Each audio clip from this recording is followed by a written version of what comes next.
Welcome to Talk Trials. Great to be here. We're looking at a brand new Supreme Court decision today, and it is remarkably short, only 3 pages. But it packs a punch. It really does. This is John Doe v. Dynamic Physical Therapy. And I'll admit, when I first saw the case name, I thought, oh, physical therapy. Yeah. Maybe a slip and fall case or something about insurance. Keep it dry. Exactly. I was not expecting a constitutional cage match, but that is exactly what this is. It's Louisiana versus the U.S. Constitution. And spoiler alert, the Constitution is undefeated. So for this deep dive, we are going to unpack why a physical therapy clinic is suddenly at the center of this huge question of state versus federal power. And we'll dig into something called the supremacy clause. It's really the core of the whole dispute. Let's get the basics on the table first. This is case number 25-180. It was just decided on December 8th, 2025. So this is hot off the press. Very. And the big headline is that the Supreme Court reversed the lower court, the Louisiana Court of Appeal. And they did it in a very specific way. Right. It's a per curiam opinion. Which, for anyone who hasn't spent too much time reading these, means by the court. Exactly. It's unsigned. It's the voice of the court as a whole, which usually signals one of 2 things. Okay. Either the issue is so contentious, they want to present a united front, or, like I think we see here, the issue is so straightforward they feel the lower court made a really obvious mistake. It's sort of the judicial equivalent of a memo that says, we shouldn't even have to be telling you this. That's a great way to put it. It feels a little bit like a correction, not a new discovery. So what was a mistake? What was this pothole Louisiana court fell into? Well, they were trying to enforce a Louisiana state law. It's part of the Louisiana Health Emergency Powers Act. Sounds important. It is. It's designed for disasters. Think hurricanes, pandemics, you name it. And a part of that law gives healthcare providers immunity from civil lawsuits during a declared emergency. Which makes sense, right? You want doctors and nurses focused on saving lives, not worried about getting sued if they have to make a tough call in a chaotic situation. Precisely. The policy behind it is completely sound. The state wants to encourage people to help. But, there's a but. There's a huge but. The Louisiana court took this shield, the state law shield, and tried to use it to block a federal lawsuit. Duh. The plaintiff, John Doe, wasn't just suing under Louisiana state law. He brought claims based on federal statutes. Okay, so he's using a tool from the federal toolbox. Yes. And the Louisiana court said, nope, doesn't matter. Our emergency law is active. Case dismissed. So they essentially tried to use a state key to lock a federal door. That is exactly what they did. And that brings us to the core holding of this opinion. The Supreme Court says, look, a state can absolutely define liability under its own laws. Louisiana is free to immunize its doctors from Louisiana lawsuits. Good. But a state has, and this is the key phrase, no power to confer immunity from federal causes of action. This feels like we need one of our analogies. Yeah. I'm picturing like lanes on a highway. That's perfect. Think of it this way. Lane 1 is state law. Louisiana gets to set the rules in that lane. They can set the speed limit. They can close it for construction, whatever. It's their road. Right. They can put up a big sign that says, road closed for the emergency. Exactly. But lane 2, that's federal law. That road was built by Congress and the Constitution. Louisiana doesn't get to paint the lines or set the speed limit there. So when the Louisiana court dismissed the case, they were basically dragging their road closed sign over into the federal lane. They were. And the Supreme Court is the tow truck that just came and dragged it away. The opinion is basically saying, stay in your lane. And they back this up with the big one, right? The supremacy clause. They do. They quote it directly. Article 6, Clause 2. It says that the judges in every state have to follow federal law. Uh-huh. Anything in the Constitution or laws of any state to the contrary notwithstanding. It's notwithstanding. It's such a powerful legal word. It's basically, I don't care what your rule says, this one wins. It's the ultimate trump card. And the court is essentially reminding the judges in Louisiana that they took an oath to uphold the U.S. Constitution, too. They can't just set it aside because a state law tells them to. Was this some new tricky area of law they stumbled into, or should they have known better? Oh, they definitely should have known better. And that's probably why the opinion is so short and, frankly, a little terse. Yeah. The court cites a whole chain of cases. There's Howell v. Rose from 1990, Haywood v. Drown from 2009. This is not a new idea. So we've had this rule for decades. For a very long time. The principle that a state can't just close its courthouse doors to federal claims is it's bedrock law. But I did see a more recent case in there. They cited something from this year, 2025, Williams v. Reed. Yeah, and that's a signal flare. By putting a brand new case right next to a 30-year-old case, they're showing this isn't some dusty, forgotten rule. It's an active, unbroken line of precedent. It's like they're saying, we said this 30 years ago, we just said it again 6 months ago, and now we're saying it to you. Laughs. That's it. It's a very strong message. So the barrier's gone, lane 2 is open, John Doe gets to move forward with his lawsuit. So you won, right? Time to celebrate. You'd think so, but this is where the opinion gets really, really surgical. There's a trapdoor. A trapdoor. The court goes out of its way to say that the plaintiff's federal claims, and I'm quoting here, may well fail on other federal grounds. Yeah, well, fail. Wow. That is not a vote of confidence. Not at all. And then they give a hint as to why. They drop a citation to a 2022 case, Cummings v. Premier Rehab Keller. Cummings. I remember that one. That was about the kind of damages you can get in discrimination cases, right? Not about emergencies. Exactly. In Cummings, the court ruled that you can't get emotional distress damages under certain federal acts, like the Rehabilitation Act or the Affordable Care Act. Oh, wait, so why drop that citation here? Connect the dots for me. Well, what federal laws do you think John Doe is suing under?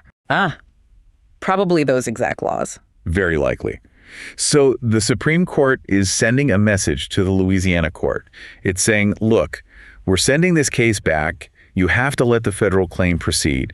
But just so you know, if you apply the correct federal law, like our ruling in Cummings, this plaintiff might still lose. That is just, it's the ultimate legal chess move. They're not deciding the outcome. Yeah. They're just forcing the lower court to use the right rule book to get there. It's all about process. The Supreme Court doesn't care if Doe wins or loses on the merits at this stage. They just care that he lost for the wrong reason. He lost because of an invalid state defense, not because of a weakness in his federal case. So the case is remanded. It goes back to Louisiana. It does. And the judges there have to look at it again. But this time, they can't use their state immunity law. They have to judge the federal claim on its own federal merits. So for John Doe, it's a huge victory on principle, but he might still walk away with nothing. Very possibly. He won the right to fight, but the fight itself is still uphill. Let's zoom out. Why did the Supreme Court even take this case? Why write these 3 pages? What's the bigger picture here? I think it comes down to one word: uniformity. Okay. Think about what happens if the Louisiana decision stands. If a state can just switch off a federal law during a health emergency. That any state could do it for any kind of emergency. Right. A state could declare an economic emergency and suddenly try to block federal labor laws, or an energy emergency and ignore federal environmental statutes. It would be chaos. You'd have 50 different versions of federal law. You would. And that's the whole point of the supremacy clause. It ensures that a federal right is a federal right. Whether you're in Louisiana or Wyoming, it can't just be vetoed by a state legislature. It does seem to put state judges in a tough position, though. They're part of the state system, but they're being told to ignore their own state's laws. That's the job. The opinion really emphasizes that they are guardians of federal law, too. It's a dual role, and it's fundamental to how our entire system works. Okay, we've done the deep dive. We've looked at the reasoning, the precedents, the trapdoors. I think it's time. It is time to take our seat as the 10th chair. Let's do it. And for anyone new, this is our segment where we step in and cast our own vote on the case. And of course, a reminder, this is just our analysis for discussion. It is not legal advice. And we are definitely not Supreme Court justices. Not yet, anyway. So I have to admit, I'm a little conflicted here. The legal answer seems crystal clear. But the practical side is messy. It is. I'm thinking about that clinic owner or that ER doctor during the next big hurricane.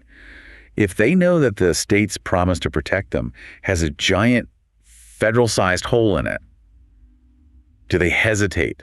Do they decide it's just not worth the risk to show up? It's the chilling effect. That's the core of the tension. The Constitution demands this clear hierarchy, but a real-world disaster demands flexibility and, frankly, bravery. And if doctors are afraid to be brave because of potential lawsuits, does a ruling like this, which is legally perfect, end up hurting people on the ground? That is the multi-million-dollar question. But sitting here in this chair, even the pretend 10th chair, I have to look at the law first. The policy argument is a powerful one, but it's an argument for legislators to solve. So where do you land? How do you vote? I have to vote to affirm the per curiam reversal. There's just no other way. I'm with you. As worried as I am about the practical side, the legal structure is too important. I also vote to affirm. So what's your reasoning? Your ratio decidendi? For me, it comes down to 3 things. First, structural integrity. The whole system is built on the supremacy clause. If you let a state pull that brick out of the foundation, the whole wall comes down. You can't have 50 governors deciding when federal law applies. It's non-negotiable. It has to be. Second is precedent adherence. The line from Howell all the way to Williams this year is straight and unbroken. To rule the other way would be a massive destabilizing change in the law. Okay, structure and precedent. What's the third? Proper venue. And this goes back to our discussion about Cummings. By remanding the case, we're not picking a winner. We are not saying the clinic is liable or that John Doe gets a payout. Okay. We're just correcting the process. We're telling the Louisiana courts to do their job, to analyze the federal claim using federal rules. We're forcing them to show their work. And what do you think the impact of this ruling will be going forward? I think state legislatures are going to have to be much more careful drafters. How so? When they write these emergency immunity laws in the future, they'll have to be really specific. They can say, you are immune from any cause of action arising under state law, but they'll know they have to stop there. So no more of this you're immune from everything language? I think those days are over. This ruling is a clear warning shot. If they overreach, the Supreme Court is watching. So let's recap this whole deep dive. Louisiana passed an emergency law to shield its healthcare providers from lawsuits, but their courts tried to use that state shield to block a federal lawsuit. The Supreme Court stepped in with a quick, unsigned opinion and said, absolutely not. Citing the supremacy clause, they sent the case back down and told the state court to rehear it. But this time, playing by federal rules. That's the whole story, a short opinion with a huge lesson in constitutional structure. But before we sign off, I want to leave our listeners with that final thought, that tension we were just talking about. The law versus the reality. Exactly. We both agreed the supremacy clause has to win. The legal structure is paramount. But does that strict adherence come at a cost? If the state can't offer complete protection to its first responders during a crisis, do we risk discouraging them from acting when we need them most? Or is the right to a federal remedy, the right to hold someone accountable under federal law, just too important to sacrifice, even in a disaster? It's a tough one. There's no easy answer there. There really isn't. That's all the time we have for this deep dive into John Doe v. dynamic physical therapy. And remember, our analysis, including the judgment offered in the 10th chair, is commentary for informational and discussion purposes only. It is not legal advice and does not represent the actual holding or views of the Supreme Court. We'd love to hear what you think. Let us know where you land on that final question. Thanks for listening to Talk Trials. Until next time.